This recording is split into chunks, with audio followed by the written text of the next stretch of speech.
माननीय महोदय, मैं तो अन्याय के खिलाफ लड़ा हूं। मैं तो अन्याय के खिलाफ लड़ा हूं, इसलिए आपको बधाई देने के लिए यहां खड़ा हूं। आपका अनुभव बहुत ही बड़ा है। आपका अनुभव बहुत ही बड़ा है, इसलिए आपने संघर्ष का पहाड़ चढ़ा है। मेरे पार्टी का मैं हूं अकेला। मेरे पार्टी का मैं हूं अकेला, लेकिन मेरे हाथ में है संविधान का पेला। मैं हूं मेरे पार्टी का अकेला, लेकिन मेरे हाथ में है संविधान का पेला। मैं तो हूं आपका सच्चा चेला। मैं तो हूं आपका सच्चा चेला, मुझे मत छोड़ो अकेला।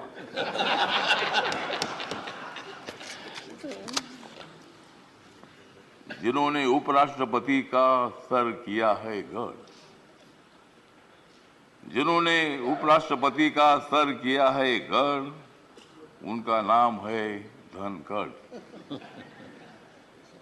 हमें मिलकर उखाड़ देनी है विषमता की जड़। हमें मिलकर उखाड़ देनी है विषमता की जड़।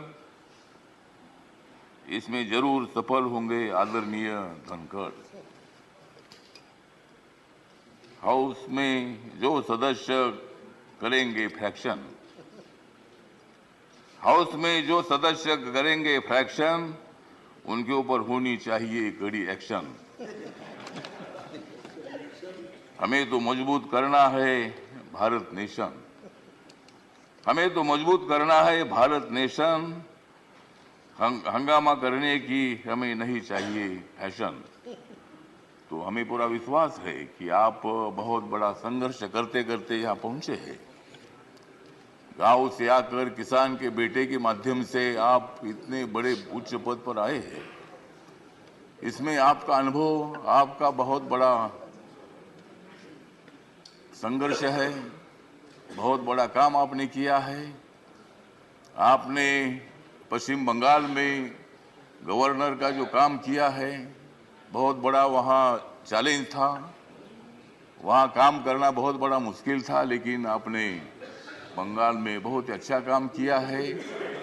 और बंगाल में अच्छा काम आपने किया है, इसीलिए आपको यहाँ लाने की कोशिश जरूर हुई है। मतलब आप एक संघर्षशील नेता है।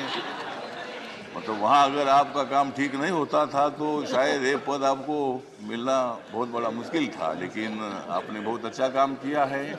ठीक बात है, बंगाल भी अपना ही है, सभी बंगाल के नेता भी अपने हैं। देश का एक वो राज्य है, और कोई भी राज्य हो, यहाँ किसी पार्टी की सत्ता आती है जाती है, कोई मुख्यमंत्री होता है, कोई नहीं होता है। कभी हम भी मतलब 3 बार सांसद रहे लोकसभा में, और मैं शिरडी में मैं हार गया, लेकिन मैं घर में बैठा नहीं, मैं घूमता रहा। मैं कांग्रेस पार्टी के साथ रहा। कांग्रेस पार्टी के मेरे सभी दोस्त हैं, समाजवादी पार्टी के मेरे दोस्त हैं, कम्युनिस्ट पार्टी के मेरे दोस्त हैं, और अभी बीजेपी के मेरे दोस्त हैं। मैं सब बीजेपी के साथ में आया हूँ, और भारतीय जनता पार्टी के साथ मैं इसलिए आया हूँ कि मुझे शिरडी में हारा गया। मुझे मंत्री नहीं बनाया, फिर मैं उधर क्या करूं। तो इसीलिए मुझे मतलब कांग्रेस पार्टी को छोड़ना पड़ा, और मैं नरेंद्र मोदी जी के नेतृत्व में सबका साथ सबका विकास दिख रहा है सारा प्रकाश। मतलब ये जो प्रकाश दिख रहा है, तो नरेंद्र मोदी जी के नेतृत्व में मैंने निर्णय ले लिया कि मैं बाबा साहब अम्बेडकर जी का अनुयायी हूँ। बाबा साहब अम्बेडकर जी ने सत्ता में आना चाहिए बताया है। मेरी अकेली पार्टी सत्ता में नहीं आ सकती है, किसी के साथ मिलकर ही सत्ता में आ सकता हूँ।